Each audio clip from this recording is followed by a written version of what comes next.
بسم الله الرحمن الرحيم. الحمد لله الذي أنزل على عبده الكتاب ولم يجعل له عوجا قيما لينذر بأسا شديدا من لدنه ويبشر المؤمنين الذين يعملون الصالحات أن لهم أجرا حسنا ماكثين فيه أبدا وينذر الذين قالوا اتخذ الله ولدا ما لهم به من علم ولا لآبائهم كبرت كلمة تخرج من أفواههم إن يقولون إلا كذبا فلعلك باخع نفسك على آثارهم إن لم يؤمنوا بهذا الحديث أسفا. إنا جعلنا ما على الأرض زينة لها لنبلوهم أيهم أحسن عملا وإنا لجاعلون ما عليها سعيدا جرزا. أم حسبت أن أصحاب الكهف والرقيم كانوا من آياتنا عجبا إذ أوى الفتية إلى الكهف فقالوا ربنا آتنا من لدنك رحمة وهيئ لنا من أمرنا رشدا. فضربنا على آذانهم في الكهف سنين عددا ثم بعثناهم لنعلم أي الحزبين أحصى لما لبثوا أمدا. نحن نقص عليك نبأهم بالحق إنهم فتية آمنوا بربهم وزدناهم هدى وربطنا على قلوبهم إذ قاموا فقالوا ربنا رب السماوات والأرض لن ندعو من دونه إلها لقد قلنا إذا شططا. هؤلاء قوم اتخذوا من دونه آلهة لولا يأتون عليهم بسلطان بين فمن أظلم ممن افترى على الله كذبا. وإذ اعتزلتموهم وما يعبدون إلا الله فاووا إلى الكهف ينشر لكم ربكم من رحمته ويهيئ لكم من أمركم مرفقا. وترى الشمس إذا طلعت تزاور عن كهفهم ذات اليمين وإذا غربت تقرضهم ذات الشمال وهم في فجوة منه ذلك من آيات الله. من يهد الله فهو المهتد ومن يضلل فلن تجد له وليا مرشدا. وتحسبهم أيقاظا وهم رقود ونقلبهم ذات اليمين وذات الشمال وكلبهم باسط ذراعيه بالوصيد لو اطلعت عليهم لوليت منهم فرارا ولملئت منهم رعبا. وكذلك بعثناهم ليتساءلوا بينهم قال قائل منهم كم لبثتم قالوا لبثنا يوما أو بعد يوم قالوا ربكم أعلم بما لبثتم فابعثوا أحدكم بورقكم هذه إلى المدينة فلينظر أيها أزكى طعاما فليأتكم برزق منه وليتلطف ولا يشعرن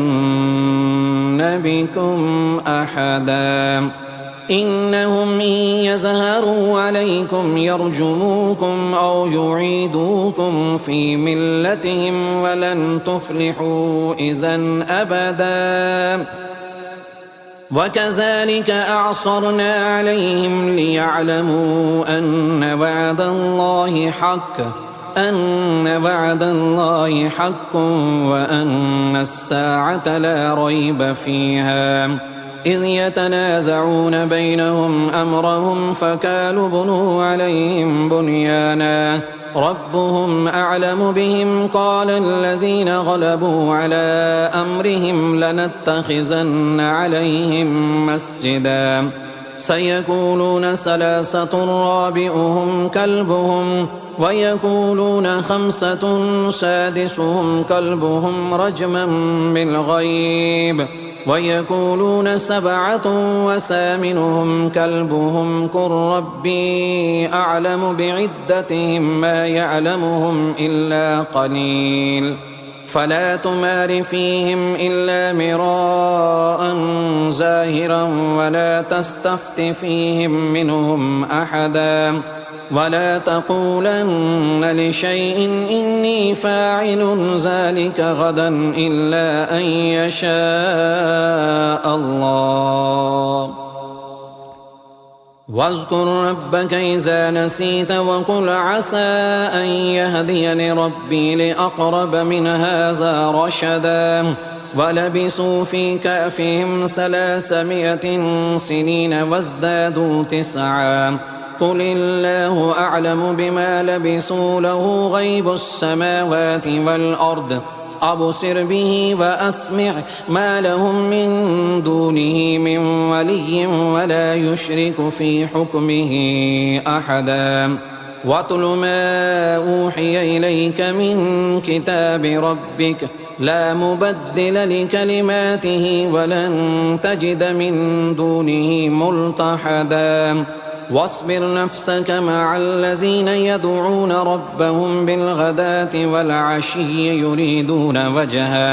يريدون وجهه ولا تعد عيناك عنهم تريد زينة الحياة الدنيا ولا تطع من أغفلنا قلبه عن ذكرنا واتبع هواه وكان أمره فرطا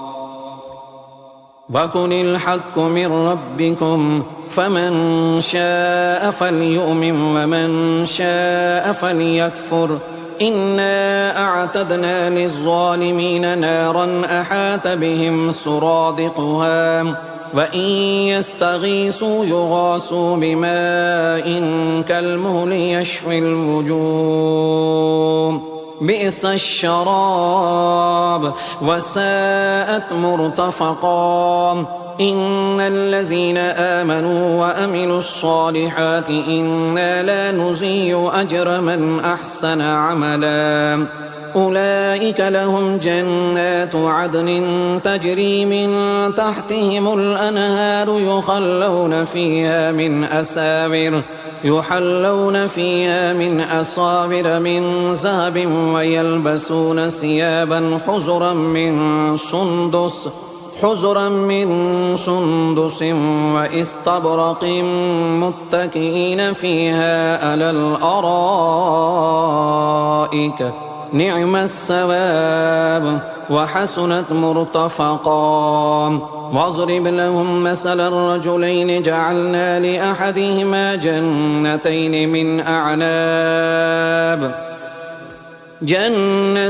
من أعناب وحففناهما بنخل وجعلنا بينهما زرعا كلتا الجنتين آتت أكلها ولم تظلم منه شيئا وفجرنا خلالهما نهرا وكان له ثمر فقال لصاحبه وهو يحاوره أنا أكثر منك مالا وأعز نفرا ودخل جنته وهو ظالم لنفسه قال ما أظن أن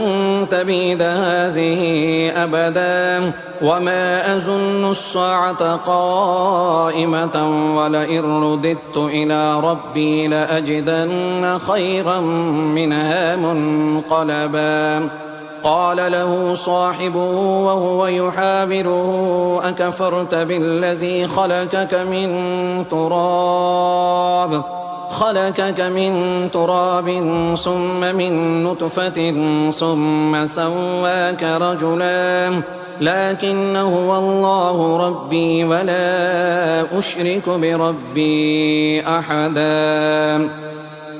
ولولا إذ دخلت جنتك قلت ما شاء الله لا قوة إلا بالله إن ترني أنا أقل منك مالا وولدا فعسى ربي أن يؤتيني خيرا من جنتك ويرسل عليها حسبانا من السماء فتصبح سعيدا زلقا أو يصبح ماؤها غورا فلن تستطيع له طلبا وأحيط بثمره فأصبح يقلب كفيه على ما أنفق فيها وهي خاوية على أروشها ويقول يا ليتني لم أشرك بربي أحدا ولم تكن له فئة ينصرونه من دون الله وما كان منتصرا هنالك الولاية لله الحق هو خير ثوابا وخير عقبا واضرب لهم مثل الحياة الدنيا كماء إن أنزلناه من السماء فاختلط به نبات الأرض فأصبح هشيما تذروه الرياح وكان الله على كل شيء مقتدرا المال والبنون زينة الحياة الدنيا والباقيات الصالحات خير عند ربك ثوابا وخير أملا ويوم نسير الجبال وترى الأرض بارزة وحشرناهم فلم نغادر منهم أحدا وعرضوا على ربك صفا لقد جئتمونا كما خلقناكم أول مرة بل زعمتم أن لن نجعل لكم موعدا ووزع الكتاب فترى المجرمين مشفقين مما فيه ويقولون يا ويلتنا ما لهذا الكتاب لا يغادر صغيرة ولا كبيرة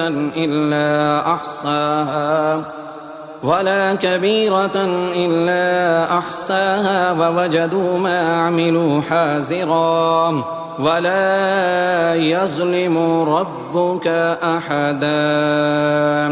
وإذ قلنا للملائكة اسجدوا لآدم فسجدوا إلا إبليس كان من الجن ففسق عن أمر ربه أفتتخذونه وذريته أولياء من دوني وهم لكم عدو بئس للظالمين بدلا ما أشهدتم خلق السماوات والأرض ولا خلق أنفسهم وما كنت متخذ المضلين عضدا ويوم يقول نادوا شركائي الذين زعمتم فدعوهم فلم يستجيبوا لهم وجعلنا بينهم موبقا ورأى المجرمون النار فظنوا أنهم مواقعوها ولم يجدوا عنها مصرفا ولقد صرفنا في هذا القرآن للناس من كل مثل وكان الإنسان أكثر شيء جدلا وما منع الناس أن يؤمنوا إذ جاءهم الهدى ويستغفروا ربهم إلا أن تأتيهم سنة الأولين أو يأتيهم العذاب قبلا وما نرسل المرسلين إلا مبشرين ومنذرين ويجادل الذين كفروا بالباطل ليدحضوا به الحق واتخذوا آياتي وما أنذروا هزوا ومن أظلم ممن ذكر بآيات ربه فأعرض عنها ونسي ما قدمت يداه إنا جعلنا على قلوبهم أكنة أن يفقهوا وفي آذانهم وقرا وإن تدعهم إلى الهدى فلن يهتدوا إذا أبدا وربك الغفور ذو الرحمة لو يؤاخذهم بما كسبوا لعجل لهم العذاب بل لهم موعد لن يجدوا من دونه موئلا وتلك القرى أهلكناهم لما ظلموا وجعلنا لمهلكهم موعدا وإذ قال موسى لفتاه لا أبرح حتى أبلغ مجمع البحرين أو أمضي حقبا فلما بلغا مجمع بينهما نسيا حوتهما فاتخذ سبيله في البحر سربا فلما جاوزا قال لفتاه آتنا غداءنا لقد لقينا من سفرنا هذا نصبا قال أرأيت إذا أوينا إلى الصخرة فإني نسيت الحوت وما أنسانيه إلا الشيطان أن أذكره واتخذ سبيله في البحر عجبا قال ذلك ما كنا نبغي فارتدا على آثارهما قصصا فوجدا عبدا من عبادنا آتيناه رحمة من عندنا وعلمناه من لدنا علما قال له موسى هل اتبعك على أن تعلمني مما علمت رشدا قال إنك لن تستطيع معي صبرا وكيف تصبر على ما لم تحط به خبرا قال ستجدني إن شاء الله صابرا ولا أعصي لك أمرا قال فإن اتبعتني فلا تسألني عن شيء حتى أحدث لك منه ذكرا فانطلقا حتى إذا ركبا في السفينة خرقها قال أخرقتها لتغرق أهلها لقد جئت شيئا إمرا قال ألم أقل إنك لن تستطيع معي صبرا قال لا تؤاخذني بما نسيت ولا ترهقني من أمري عسرا فانطلقا حتى إذا لقيا غلاما فقتله قال أقتلت نفسا زكية بغير نفس لقد جئت شيئا نكرا قال ألم أقل لك إنك لن تستطيع معي صبرا قال إن سألتك عن شيء بعدها فلا تصاحبني قد بلغت من لدني عذرا فانطلقا حتى إذا أتيا أهل قرية استطعما أهلها فأبوا أن يزيفوهما فوجدا فيها جدارا يريد أن ينقض فأقاما قال لو شئت لاتخذت عليه أجرا قال هذا فراق بيني وبينك سأنبئك بتأويل ما لم تستطع عليه صبرا أما السفينة فكانت لمساكين يعملون في البحر فأردت أن أعيبها وكان وراءهم ملك يأخذ كل سفينة غصبا وأما الغلام فكان أبواه مؤمنين فخشينا أن يرهقهما طغيانا وكفرا فأردنا أن يبدلهما ربهما خيرا منه زكاة وأقرب رحما وأما الجدار فكان لغلامين يتيمين في المدينة وكان تحته كنز لهما وكان أبوهما صالحا فأراد ربك أن يبلغا أشدهما ويستخرجا كنزهما رحمة من ربك وما فعلته عن أمري ذلك تأويل ما لم تسطع عليه صبرا ويسألونك عن ذي القرنين قل سأتلو عليكم منه ذكرا إنا مكنا له في الأرض وآتيناه من كل شيء سببا حتى إذا بلغ مغرب الشمس وجدها تغرب في عين حمية ووجد عندها قوما قلنا يا ذا القرنين إما أن تعذب وإما أن تتخذ فيهم حسنا قال أما من ظلم فسوف نعذبه ثم يرد إلى ربه فيعذبه عذابا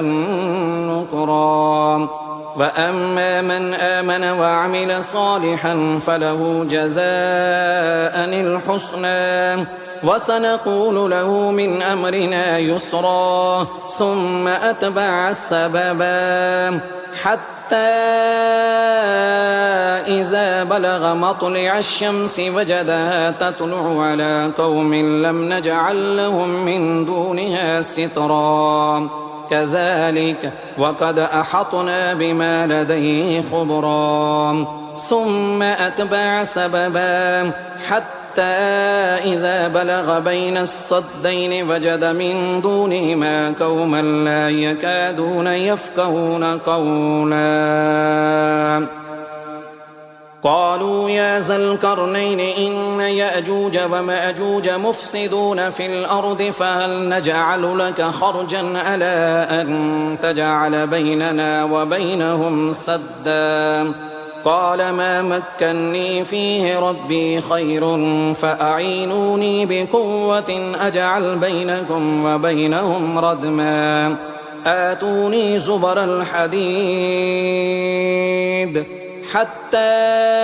إذا ساوى بين الصدفين قال انفخوا حتى إذا جعله نارا قال آتوني أفرغ عليه قطرا فما استطاعوا أن يزهروه وما استطاعوا له نكبا قال هذا رحمة من ربي فإذا جاء وعد ربي جعله دكاء وكان وعد ربي حقا وتركنا بعدهم يومئذ يموج في بعد ونفح في الصور فجمعناهم جمعا وأردنا جهنم يومئذ للكافرين عرضا الذين كانت أعينهم في غطاء عن ذكري وكانوا لا يستطيعون السمع أفحسب الذين كفروا أن يتخذوا عبادي من دوني أولياء إنا أعتدنا جهنم للكافرين نزلا قل هل ننبئكم بالأخسرين أعمالا الذين زل سعيهم في الحياة الدنيا وهم يحسبون أنهم يحسنون صنعا أولئك الذين كفروا بآيات ربهم ولقائه فحبطت أعمالهم فلا نقيم لهم يوم القيامة وزنا ذلك جزاؤهم جهنم بما كفروا واتخذوا آياتي ورسلي هزوا إن الذين آمنوا وعملوا الصالحات كانت لهم جنات الفردوس نزلا خالدين فيها لا يبغون عنها حولا قل لو كان البحر مدادا لكلمات ربي لنفد البحر قبل أن تنفد